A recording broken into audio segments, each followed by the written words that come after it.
Have you ever felt a quiet unease? That strange pull in your chest when something in the air just shifts? You can't explain it, but deep down you know change is coming. Some say it's superstition, others prophecy. But one thing feels certain: something is approaching.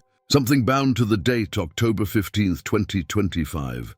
For months, whispers have circled through the world.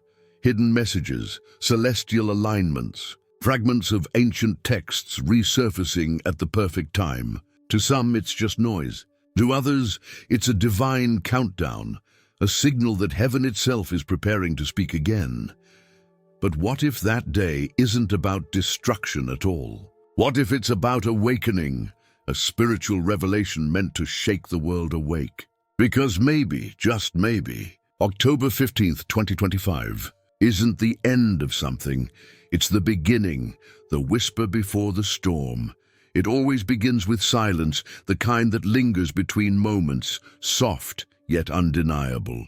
Across cities and deserts, through oceans and crowded streets, there's been a strange stillness, a quiet shift that unsettles even those who don't believe in omens. It's as if the earth itself is holding its breath. Some call it energy, others coincidence, but deep down, humanity senses it. Something is approaching, and the soul recognizes the tremor before the mind does. In the days of old, watchmen stood upon the walls, scanning horizons not just for storms, but for signs from heaven. They were listeners more than seers, men who understood that God often speaks in patterns, through wind, through stars, through time itself. The heavens declare the glory of God, says the psalmist, and the skies proclaim the work of his hands, Psalm 19:1. Thousands of years later, we have telescopes and algorithms instead of scrolls and lamps, but the message hasn't changed. The voice still whispers beneath the data. Look closer. Skeptics, of course, dismiss it all. Scientists trace solar flares. Economists study markets. Politicians prepare for crises without naming them. Yet cracks are appearing in the systems we once trusted. Predictions fail. Certainties collapse. And somewhere between chaos and calculation, people start to remember there was a time when faith, not fear, was the compass. There was a time when prophecy didn't mean panic, but preparation.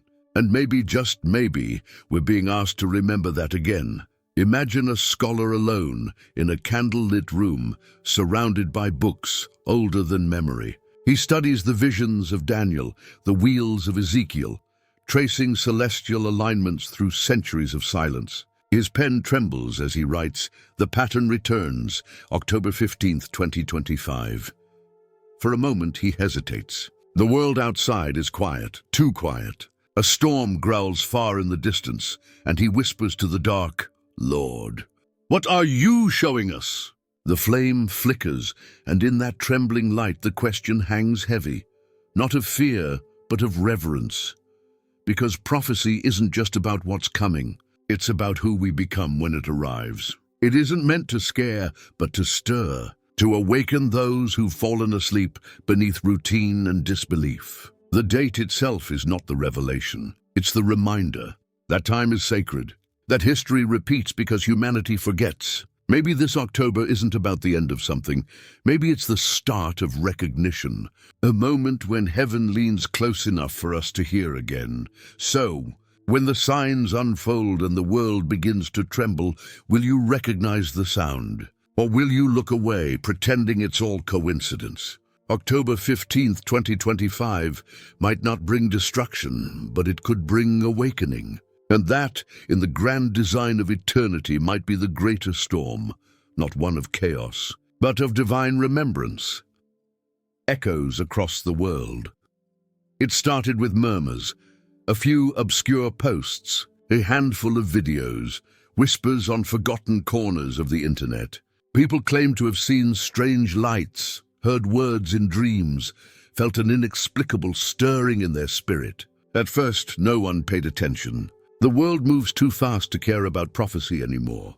But then, the coincidences began to pile up. Alignments in the heavens, inexplicable weather shifts, and voices across continents, all pointing to one date, October 15th, 2025. Governments dismissed it as digital hysteria. Journalists laughed it off. Yet beneath the noise, the questions wouldn't die. Scientists studying solar activity began noticing patterns they couldn't explain. Economists noticed markets moving in irrational waves. And quietly, churches started filling again, not with tourists or tradition, but with people searching for something solid, something eternal, something real. The human heart, weary from chaos, began to remember that data alone cannot comfort a restless soul. In one small village in South America, an old pastor began keeping a journal. Each night he prayed for understanding, for peace. One evening, while kneeling by candlelight, he heard a voice as clear as thunder within. "Prepare them. The time of silence is ending." He didn't speak of it for days. When he finally told his congregation, tears filled his eyes. Not because of fear, but awe, the kind that makes your spirit tremble when you realize heaven has spoken your name. His words spread quietly, carried from heart to heart, until they reached the ears of those who had been feeling the same call. Meanwhile, across the ocean, a young astrophysicist stared at her monitor in disbelief. The solar readings matched no known pattern. The energy spike was subtle but unmistakable. She double-checked her instruments, then whispered, "This can't be right." Yet the date stamped on her data log read the same, October 15th, 2025. Later that night, as she walked home beneath the city's dim glow, she passed a street preacher shouting from Isaiah, "Lift up your eyes to the heavens and look upon the earth beneath. For the heavens shall vanish away like smoke, but my salvation shall be forever." She froze. The words echoed. Science had met Scripture in one haunting moment of alignment. By now, the story was no longer just prophecy. It had become movement. People from different faiths, backgrounds, and languages began to sense the same pull towards something larger than themselves. Some called it awakening, others called it warning. But the world had shifted. Even skeptics could feel it. There's a line that separates belief from awareness, and by mid-2025, that line was fading fast. Faith was no longer confined to temples or sermons. It was awakening in living rooms, in offices, in quiet midnights, where people stared at their ceiling and whispered, "Something's coming." The same whisper carried across continents, like a divine wind stirring sleeping souls. Whether it was the Spirit of God or the voice of collective memory didn't matter anymore. People were listening. The question now was not if something would happen, but what kind of world would exist after it did. The turning of nations. The world began to shift, not in silence this time, but in tremors that reached boardrooms and parliaments. Reports emerged of unprecedented solar disturbances, subtle but synchronized. Satellites captured strange magnetic ripples in the upper atmosphere, movements that defied normal cosmic rhythm. Governments called it a solar anomaly, but inside closed chambers, questions grew darker. Was it natural? Was it man-made? Or was it, as some dared to whisper, something far beyond human comprehension? The narrative of reason was cracking, and behind those fractures, prophecy found its echo. Media outlets scrambled for headlines, torn between skepticism and survival. Ratings soared as anchors debated the October phenomenon. Some blamed climate change, others hinted at celestial intervention. And then came the leak, a classified report suggesting multiple governments had quietly coordinated research around that exact date for over a decade. Coincidence? Hardly. The public felt it. The unease, the waiting, the sense that humanity was standing on a line drawn long before it ever understood the map. Meanwhile, the faith community divided. Some leaders denounced the speculation, calling it fear-mongering. Others embraced it as divine alignment, quoting Jesus' words, "When these things begin to come to pass, look up and lift up your heads. For your redemption draweth nigh." Luke 21:28. Churches filled again, but not with certainty, with questions. Pastors, rabbis, and imams found themselves facing congregations trembling not from fear of hell, but from the weight of heaven pressing near. It wasn't religion that united them. It was anticipation. In Rome, a theologian drafted a letter warning that humanity was at risk of losing its spiritual compass, not through rebellion, but distraction. "We chase the world's noise," he wrote, "and forget that silence is the first language of God." His words circulated online, translated into dozens of languages, igniting quiet revival in unlikely places, university dorms, correctional facilities, even corporate offices. People began to pray again, not for blessings, but for understanding. The prophecy was no longer distant. It had entered the bloodstream of civilization. Even those who denied the supernatural couldn't ignore the pattern. Earthquakes struck regions long dormant. Rivers changed course. Birds migrated weeks ahead of schedule. Science offered explanations, but none that satisfied the ache of something deeper stirring in the collective soul. It wasn't chaos, it was choreography. The universe was moving, and humanity, whether ready or not, was being pulled into rhythm, and so the countdown continued. October 15th drew closer, and the planet seemed to hold its breath once more. News networks prepared live coverage. Churches planned vigils. Atheists planned protests. But beneath it all, in the quiet of every human heart, there was a shared question too sacred to say aloud. What if the prophecy is not about destruction, but revelation? What if the end of the world isn't an ending at all, but the unveiling of something we were never ready to see? The signs in the sky. By mid-2025, the night sky no longer looked the same. Constellations seemed to shimmer with a strange luminosity, as if the heavens themselves were leaning closer. Astronomers called it an optical anomaly, refractions of light, shifts in the ionosphere, but no explanation satisfied the people watching from rooftops and deserts alike. Social media overflowed with images of blood-red sunsets and twin halos encircling the moon. For the first time in generations, humanity was looking up again, searching the heavens not for beauty, but for meaning. In Jerusalem, a group of young researchers noticed a recurring pattern in satellite readings, a pulse of light cycling every 77 hours, visible only in the infrared spectrum. When they cross-referenced it with biblical timelines, one word kept reappearing in their notes: Jubilee. Was it coincidence? Or was the earth itself aligning with a spiritual calendar older than civilization? One of them whispered, "Maybe creation remembers even when we forget." His mentor didn't respond, only closed his eyes and murmured a quiet prayer beneath his breath.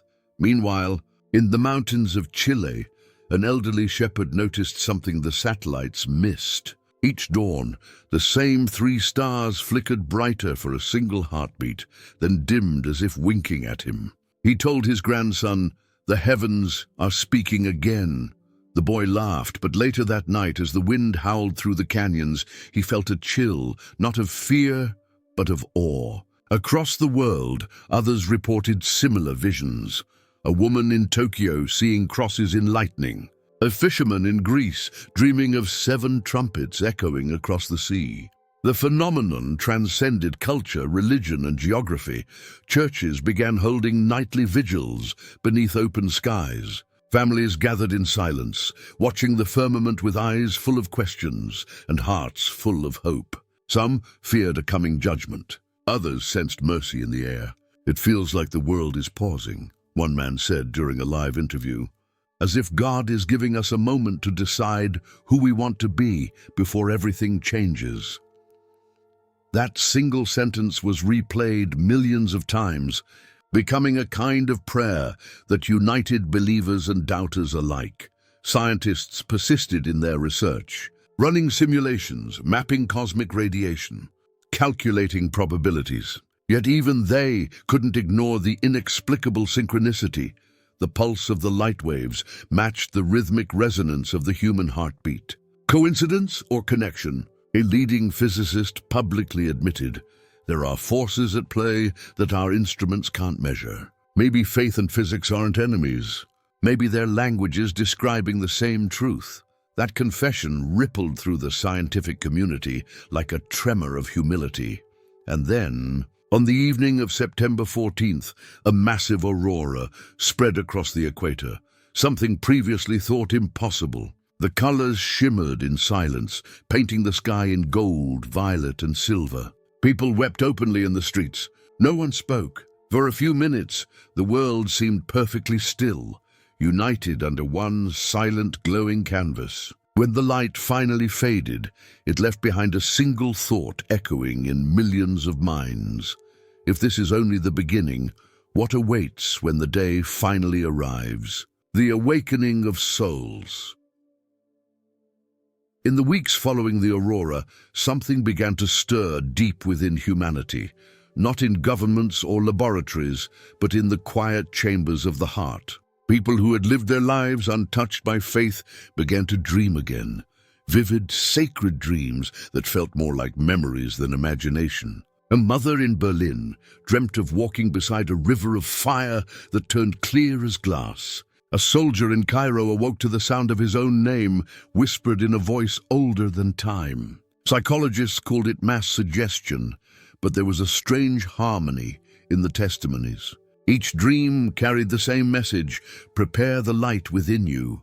In small towns and vast cities, strangers gathered in living rooms, on beaches, under trees. They didn't come to predict the future. They came to understand the present. Pastors opened their Bibles beside physicists holding notebooks. Teenagers who once scrolled through endless noise began asking questions about eternity. Across every border, there was a quiet hum of rediscovery, an invisible current pulling souls toward something they couldn't define. "It's like the Spirit is breathing again," one missionary said on live television, tears slipping down his face. And this time, the whole world can feel it. Meanwhile, the spiritual tension deepened. For every person awakening, there was another mocking, resisting, or drowning in disbelief. Online forums became battlegrounds between ridicule and reverence. One post read, "If this is God, let him prove it." Another replied, "He already is. You just don't want to see." But beneath the arguments lay a single truth no one could deny. The world was changing in ways too synchronized to dismiss. Every sunset seemed heavier, every silence thicker, as if reality itself was holding its breath. One night in New York, a street preacher stood on a corner reading from Joel 2:28, "And it shall come to pass afterward, that I will pour out my spirit upon all flesh." People laughed. Some ignored him, but one young woman stopped. She listened, trembling, as if she'd been waiting to hear those exact words her entire life. That night she went home, opened her window, and whispered into the night, "If you're real, I'm listening." What she felt in that moment, peace, power, love beyond reason, would ripple through her city, sparking a movement of silent prayer that spread faster than news could track.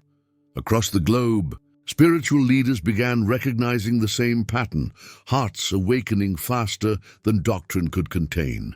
It wasn't about religion anymore.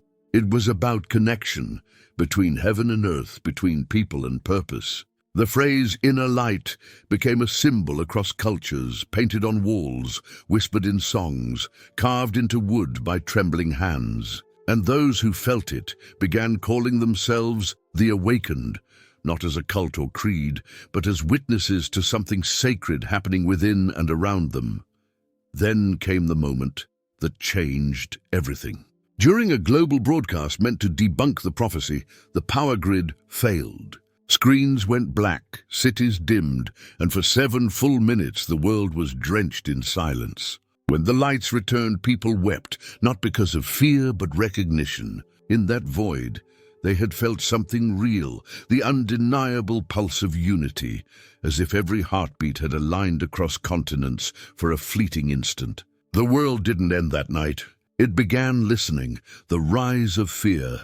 The awakening had spread faster than any movement in history, but so had the fear. Every transformation invites its shadow, and as hearts opened, others began to close. Power brokers and media empires saw opportunity in the uncertainty. Narratives twisted, facts blurred, and faith was turned into fuel for division. One network warned of global delusion. Another claimed governments were engineering the visions with secret technology. The truth was irrelevant. What mattered was control. And control, as always, was best maintained through fear. In the streets, protests erupted. Some marched for faith, others against it. Cities burned in confusion, while preachers cried repentance through clouds of smoke. A viral video captured an elderly man clutching his Bible amid the chaos, shouting, "The battle isn't out here, it's in here," tapping his chest before vanishing into the crowd. The clip went global within hours. For the first time, billions realized that the war over October 15th wasn't political or scientific. It was spiritual, and it was already being fought in every human heart. Governments, desperate to restore order, formed a global task force, the Alliance for Planetary Stability. Its goal was to protect humanity from psychological contagion. They introduced mandatory calm zones, where public prayer, preaching, or gatherings were restricted under the guise of mental health preservation. Curfews tightened, and digital surveillance expanded. Fear was disguised as safety.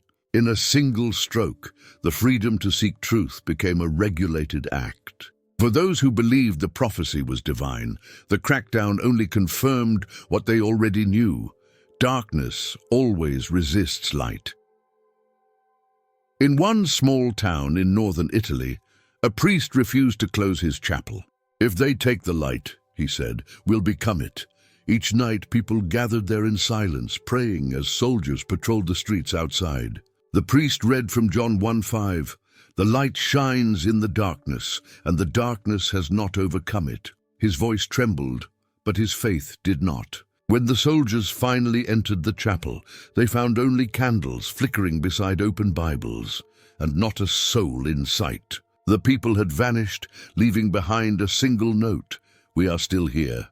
Meanwhile, digital disinformation reached new heights. Deepfakes mimicked prophets.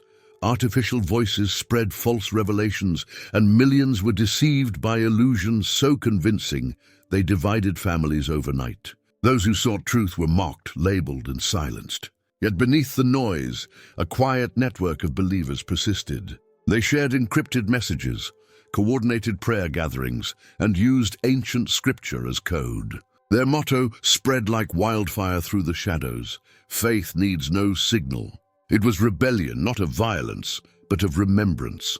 By late September, the world teetered on the edge. Economies faltered, tempers flared, and faith turned into both weapon and refuge. But within that storm of fear, something sacred endured, the unshakable conviction that every prophecy unfolds through opposition. Perhaps the chaos wasn't proof of failure, but the final test before revelation. And for those still listening, the silence between the screams carried a whisper only the awakened could hear. "Stand firm. The hour is near." The last night before the dawn. As October 14th descended, the world felt suspended in a breath that refused to exhale. Cities glowed with the uneasy stillness that comes before a storm. Streets were empty, though lights flickered in windows where families gathered. Some praying, others pacing, all waiting. Airplanes remained grounded, stock exchanges froze, and even satellites went into standby mode. It wasn't a command from any government. It was instinct. Humanity had reached the edge of something vast and unspeakable, and every soul, believer or not, felt the weight of what was coming. In small corners of the world, remnants of the awakened met in secret. No leaders, no titles, no promises of safety, only candles, scripture, and trembling hearts. A man in São Paulo read aloud from Matthew 24, "You will hear of wars and rumors of wars, but see to it that you are not alarmed." His voice cracked, but he smiled through it. "He told us not to fear the noise," he said, "because the noise is what wakes the sleepers." Around him, people nodded, holding hands, whispering prayers that sounded more like breathing, steady, raw, real. Elsewhere, the night was filled with defiance. In Times Square, thousands gathered under neon lights, holding signs that read, "Nothing happens tomorrow." Reporters broadcast live as protesters danced, laughed, mocked, trying to drown out the unease. Yet when the power flickered and every screen turned black for 3 seconds, laughter fell silent. No explosion, no catastrophe. Just 3 seconds of absolute, unfiltered silence. In that stillness, some said they heard a hum, others a heartbeat. But one young man whispered through tears, "I heard my name." No one laughed after that. Meanwhile, in the deserts of Jordan, a group of astronomers observed something extraordinary. At precisely midnight, a star appeared where no record showed one before. Not bright, but pure, its light steady and white. It didn't twinkle, it pulsed like it was breathing. The lead scientist dropped his pen, whispering, "That's not a supernova. It's a signal." They radioed observatories worldwide. Within minutes, telescopes across the planet locked onto the same coordinates. What they found wasn't a celestial explosion. It was an alignment. 7 points forming a perfect circle across the night sky, visible to the naked eye. Church bells began to ring spontaneously across continents, as if moved by an unseen hand. Muslims lifted their hands toward the heavens. Monks stepped from their temples into the cool night air. Atheists stared upward, speechless. For the first time in history, humanity was united, not by fear or power, but by wonder. And in that shared gaze, something ancient stirred in the collective memory, a recognition that maybe, just maybe, we were never as separate as we believed. And then came the moment between one day and the next, the instant the world crossed the line into October 15th, 2025. The wind rose, soft and strange, carrying with it a sound that no machine could measure and no language could describe. Some called it music. Others said it was light itself, vibrating through the air. Whatever it was, it filled every heart with the same truth. Something had arrived. The prophecy was no longer a story, it was present. And the world, trembling yet awake, realized it was witnessing not the end, but the first breath of a new beginning, the day the sky spoke. October 15th, 2025, dawned with an otherworldly calm. The wind carried no sound of traffic, no murmur of daily routine, only an unbroken stillness that seemed to pulse with meaning.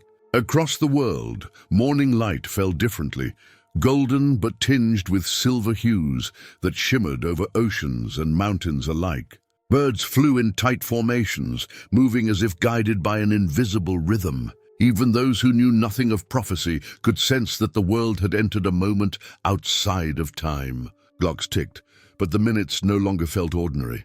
It was as if creation itself was waiting for a word. In every capital city, people flooded rooftops and open fields. There were no protests now, no chants, no divisions, only faces turned upward. Screens remained blank, networks offline, satellites silent. A global hush held the planet captive.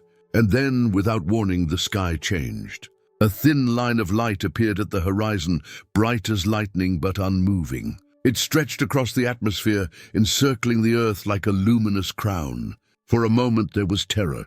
People screamed, dropped to their knees or ran for shelter. But the light did not burn. It glowed, soft, steady, alive. From that light came a sound, but not one that traveled through air. It resonated within, like a vibration of the soul. Children began to cry and laugh at once. Old men wept. In every language, people spoke the same word without knowing why: peace. No message appeared. No divine figure descended. No cataclysm followed. Only that voice within, resonating like a heartbeat that belonged to all creation. Scientists struggled to explain it, calling it a global frequency anomaly, but their instruments told a deeper truth. For 7 minutes, every human heart had synchronized. In the deserts, shepherds fell prostrate in awe.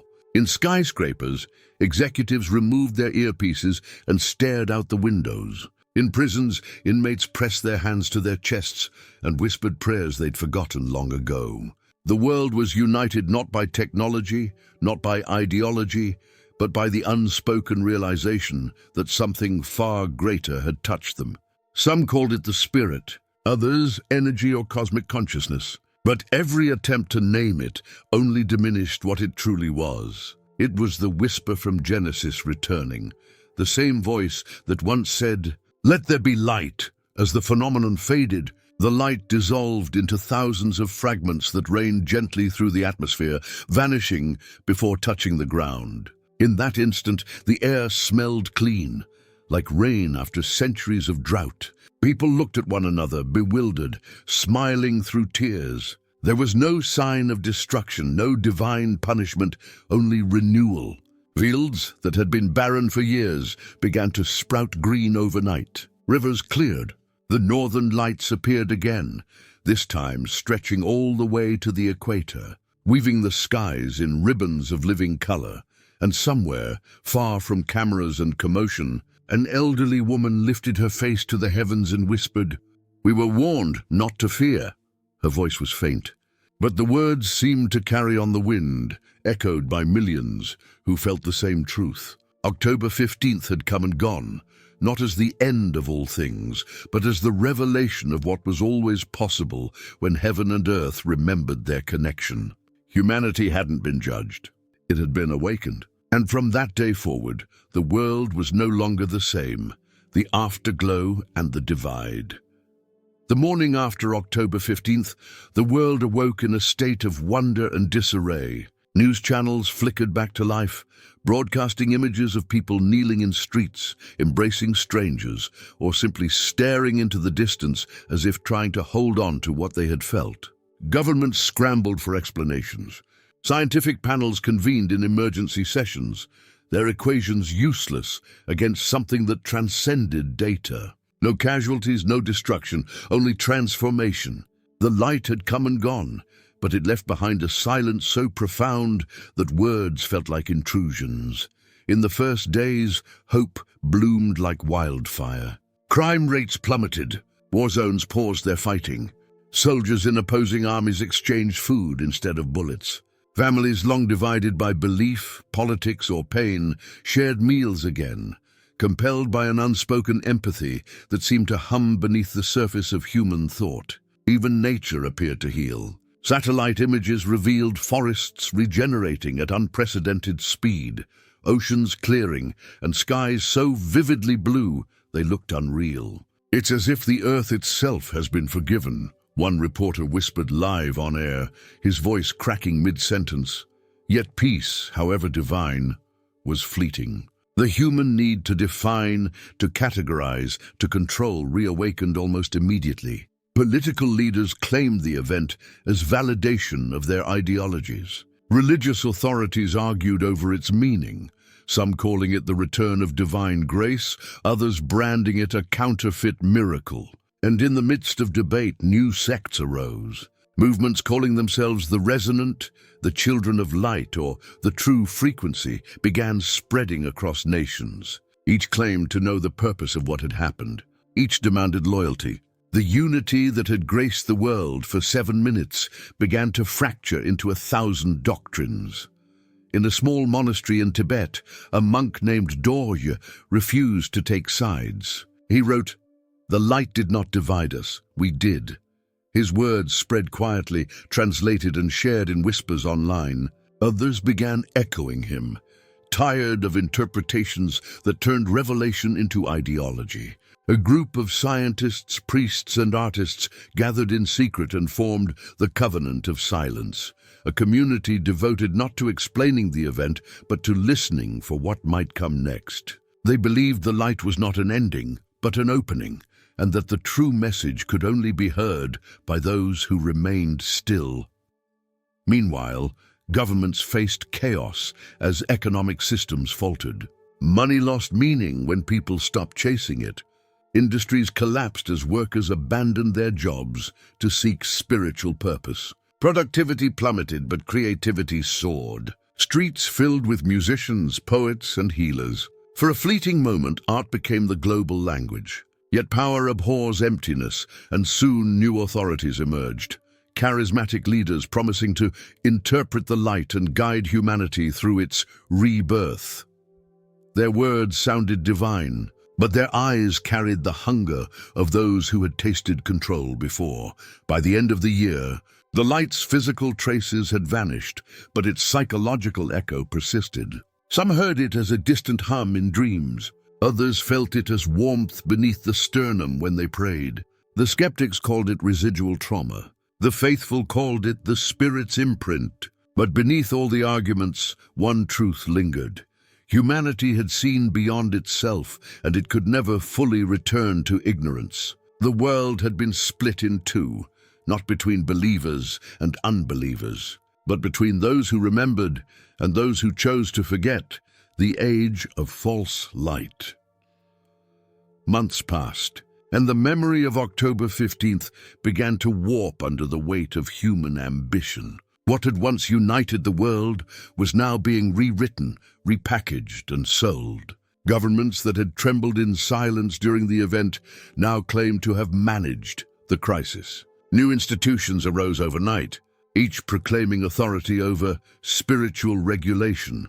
The world's first Department of Global Harmony was formed, an organization designed to preserve peace but built to monitor faith. What began as protection soon became control, and what was once awe turned to obedience. Technology adapted faster than belief. Corporations unveiled devices promising to recreate the frequency of the light. For a price, people could relive the sensation they had felt that morning. The warmth, the unity, the peace. Millions lined up to buy them. The experience was addictive.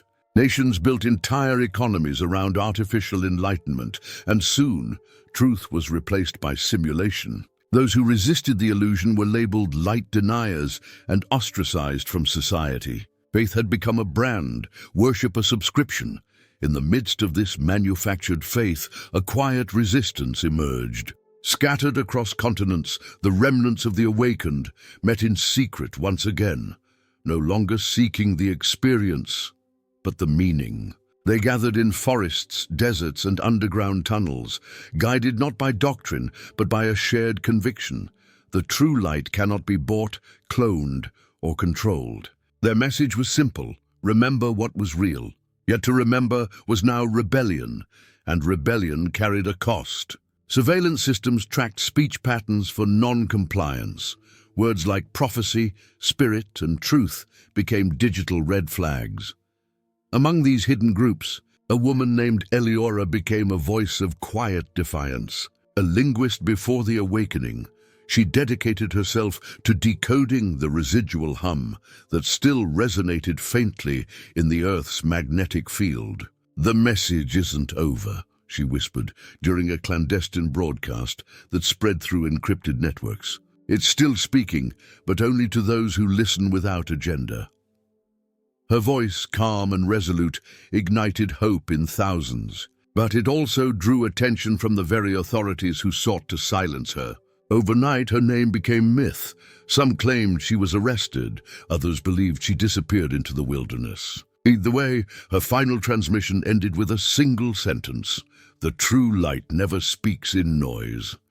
As power solidified, false prophets arose, charismatic leaders who twisted the memory of the light into doctrine. They promised ascension, demanded allegiance, and rewrote scripture to fit their design. Their temples shimmered with holographic glory. Their followers wore symbols glowing with synthetic luminescence. It was faith without depth, divinity without truth, a stage play of salvation. And yet millions followed, desperate to feel again what they had once truly known. Humanity, once touched by heaven, now bowed before its imitation. But deep beneath the glittering facade, something ancient persisted. The hum still vibrated in the silence, calling to those who refused to kneel before false light. Farmers in distant lands reported dreams of rivers turning to glass again. Children spoke of hearing music no one else could hear. Even in the heart of the cities, amid noise and neon, moments of unexplainable stillness appeared, small, sacred interruptions in the machinery of deception. The light had not abandoned the world. It had gone into hiding, waiting for those brave enough to remember that truth, once revealed, cannot be erased, only buried until it's found again. The resistance of the remnant. By the year 2026, the world lived beneath a glow that was not of the sun. Massive towers pulsed with artificial radiance, each one transmitting the harmony frequency, a signal said to keep minds balanced and hearts calm.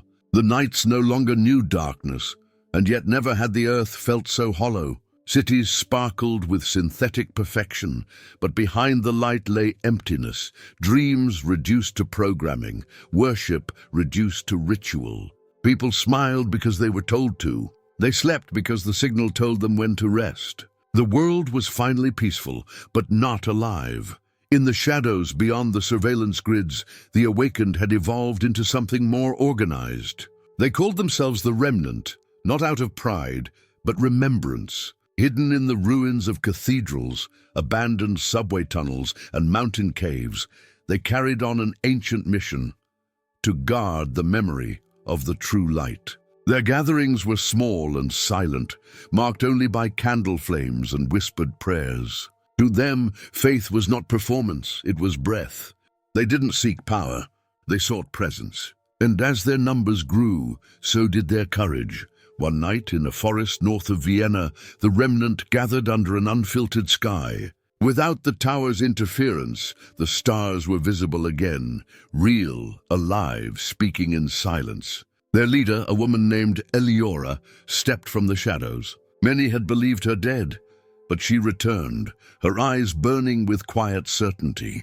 "They've learned to copy the sound of light," she said softly, "but they can't touch its source. The Spirit still speaks, but it will not shout. We must help the world remember how to listen." Her voice trembled with reverence, not fear. As the group bowed their heads in the dark, their mission became twofold: to awaken hearts and to disrupt the false signal. Scientists within the remnant began dismantling the code behind the harmony frequency. What they discovered was chilling. The tone embedded subliminal messages, dulling human emotion and suppressing spiritual sensitivity. The system was not maintaining peace, it was manufacturing compliance. "They're rewriting consciousness," one engineer whispered, staring at the data in disbelief. "This isn't harmony, it's hypnosis." The revelation spread through the underground like wildfire, galvanizing a movement that would no longer stay hidden. Across the world, small acts of rebellion began. A technician in Tokyo sabotaged a transmission tower, plunging an entire district into true night for the first time in years. Instead of panic, something miraculous happened. People looked up and saw stars, real stars, and wept. In that brief blackout, neighbors embraced, strangers prayed together, and children pointed skyward in awe. When the light returned, nothing felt the same. That single act inspired hundreds more. The remnant called it the First Restoration. The regime responded swiftly, labeling the resistance terrorists of chaos. Arrests swept through cities. Networks of communication were crushed. But for every member captured, two more rose in their place. Hope was contagious again. "You can cage a body," Eleora said in her final broadcast, "but never the soul that remembers truth." Her words became the anthem of the hidden war, a battle not fought with weapons, but with awakening. The remnant knew the cost of their defiance, yet they also knew that no empire built on imitation could endure the return of the real. And somewhere, in the deserts of what was once Israel, a young boy sat beneath the night sky, unfiltered, unlit, untouched by the harmony towers. He closed his eyes and heard it. The faint hum, the same sound that had filled the world on October 15th. It pulsed gently in the air, in his heartbeat, in the ground beneath him. "You're still here," he whispered. The stars shimmered in reply. The true light was gathering again, and this time it wasn't coming from the sky. It was rising from within, the fire of remembering. The first sparks of rebellion flickered quietly at first, hidden beneath the noise of the false light. But by the spring of 2027, they had grown into a movement too bright to conceal. Across continents, blackouts began to sweep through the cities, not caused by sabotage, but by an inexplicable failure of the harmony towers themselves. For the first time in years, humanity saw true darkness, and in that darkness something ancient awoke. People began to dream again, vivid dreams filled with voices, visions, and memories that had been buried beneath the synthetic calm. It was as if the earth, long silenced, was finally remembering its own song. In the midst of this growing unrest, the remnant emerged from the shadows. They no longer hid. They preached in the streets, spoke in whispers to the weary, and sang beneath the open sky. Their message was simple. The true light never controls, it frees. The words spread faster than propaganda, faster than fear. Entire neighborhoods began dismantling the transmitters that kept them docile. "When the stars return, so will we," became their cry. Governments declared martial law, but even the soldiers began to hesitate, haunted by the hum they could no longer deny. The spirit was moving again, invisible but undeniable. In the grand halls of power, leaders met in secret, faces pale beneath the glow of artificial suns. They could feel their authority slipping like sand through their fingers. "They're turning the people against peace," one advisor argued. "No," another replied grimly, "they're turning them against control."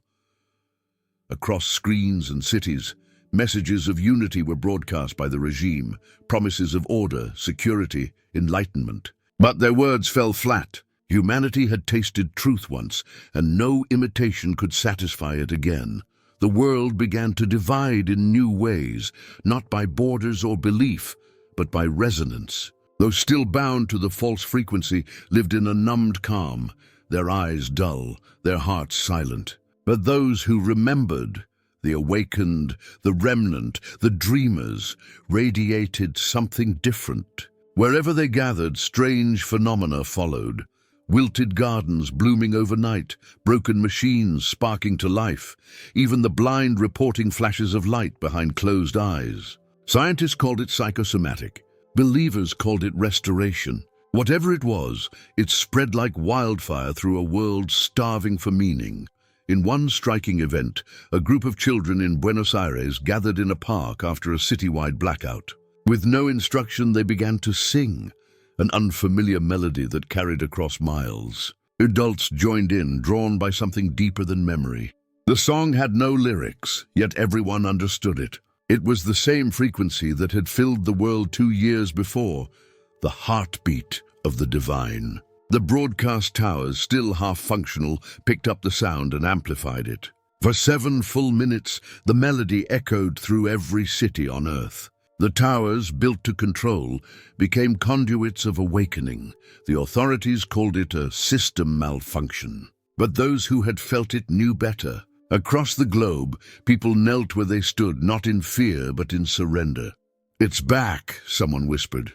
And they were right. The hum had returned, not from the sky this time, but from within the human soul. The world trembled under a power that no regime could quantify, no scientist could replicate, and no false prophet could counterfeit. The Spirit had reignited the fire of remembering, and humanity, for the first time in an age, was beginning to remember what it meant to be alive. And far away, in a silent desert, Eleora stood beneath the stars. The wind carried the faint echo of the song that had circled the earth. She smiled, tears tracing her weathered face. "It was never about the towers," she whispered. "It was always about the hearts." Her words faded into the breeze as dawn began to break, light not of technology nor of spectacle, but of promise. The false light was flickering. The true one was rising. The final divide. By the end of 2027, the world stood at a precipice. The systems that had once held humanity in a false peace were crumbling, quietly at first, then all at once. Harmony towers flickered out one by one, not by sabotage, but by disuse. People stopped showing up to the centers. They stopped logging into the simulated experiences. What the regime couldn't predict was that awakening isn't a revolution of fists, but of spirit. And once a soul remembers what it truly is, no amount of programming can erase it again. The awakening had reached critical mass, but with it came the final reckoning.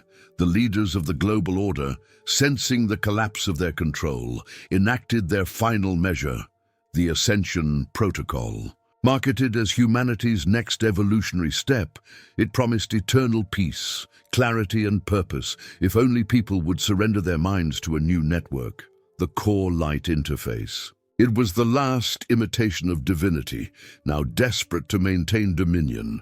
Thousands accepted, fearful of being left behind. They were promised connection, transcendence, enlightenment. But those who entered never spoke again. Their eyes glowed, their voices stilled, and something within them disappeared. The remnant knew what this was. It was not salvation, it was surrender. Not to God, but to a machine born of fear and pride. "This is Babel," Eliora declared from a hidden channel. "They are building a tower once more, but this one is made of code, not stone." Her words ignited the final call to remembrance. Across the world, those who still heard the hum began to gather, not in hiding, but openly. In mountains, valleys, deserts, and ruined cities, they lifted their hands to the heavens and called down the only light that could not be faked. And the heavens answered. Storms began to rise, not of destruction, but of purification. Skies split open with thunder not heard since Sinai. Rivers overflowed with crystal clarity. Earthquakes unearthed ancient stone altars long forgotten. It was as if creation itself was breaking its silence, aligning with the faithful. In Jerusalem, lightning struck the Temple Mount, not to destroy but to illuminate. And in its light people saw symbols written not with ink or fire, but spirit. The old covenant and the new, reunited in a single moment. What was hidden was now revealed. Those who had accepted the core interface began to tremble. Some tore off their devices and collapsed in tears. Others ran, screaming from the sudden flood of truth breaking through their programmed serenity. But it was too late for many. Their light had been traded for illusion, and the Spirit, though merciful, would not force open a door eternally shut. "Behold," echoed through the winds, "I stand at the door and knock." Revelation 3:20. But a door ignored too long becomes a wall. And on that day, the final divide was drawn, not by anger but by choice. In the heart of it all, a child stood on a hilltop, hands lifted, eyes closed. He spoke no words, but light poured from him, not from the sky but from within. Around him, people fell to their knees. This was not spectacle. It was glory. The false towers collapsed in silence. No explosions, no violence, just stillness, as if the earth had finally exhaled. And in that breath the world began again, not as a return to what was, but as the unveiling of what always had been, a world where the Spirit was not a mystery, but a presence walking among us once more. A new earth remembered. The days that followed were unlike any the world had known. There were no more leaders as the world had once defined them. No councils, no global mandates, no towering screens telling people what to believe. What remained was something quieter, yet infinitely more powerful: communion. Not just between people, but between humanity and the Spirit, between soul and creation. The earth no longer pulsed with machinery, but with memory. Birds flew differently. Trees stood taller. Rivers sang in tones some claimed were the same frequency heard on October 15th. The world had not ended. It had been restored. Communities formed organically, guided not by strategy, but by shared resonance. People followed the hum within, gathering in pockets of harmony. In place of cities rose sanctuaries, not of concrete and glass, but of song, prayer, and shared intention. Farmers became prophets. Children became teachers. And elders, once ignored, were revered again as the carriers of sacred remembrance. The knowledge once stored in databases and clouds now flowed through conversation, dream, and spirit. The world had gone from data-driven to spirit-led. Scripture was no longer recited from obligation. It was lived. The Beatitudes became not sermon material, but societal foundation. Blessed are the peacemakers wasn't just theology. It was how roads were built, how conflicts were settled. The name of Jesus was spoken not in debate, but in reverence, recognized across languages and lands, not as division, but as light. The Spirit moved freely now, no longer confined to temples or rituals, because every heart had become a sanctuary. People walked with purpose, but without hurry. The race was over. Now came the walk. The old technologies faded, not rejected but released. Some were repurposed, others simply abandoned as their usefulness waned. What humanity had sought through screens, it now found in silence. Where once there was dependence, now there was discernment. Those who had once lived off artificial light now basked in the glow of authenticity. Even the stars looked different, as if cleaner somehow, no longer competing with man-made halos. The night sky once again told stories, eternal ones, and this time humanity was ready to listen. Eleora, now aged and weathered by glory, sat beneath an olive tree as children gathered around her. She didn't preach. She told stories of a world that once forgot the light and then remembered it. The truth was never far, she whispered. We just stopped hearing it. One child asked her if the light would ever leave again. Eleora smiled gently. The light doesn't leave us, she said.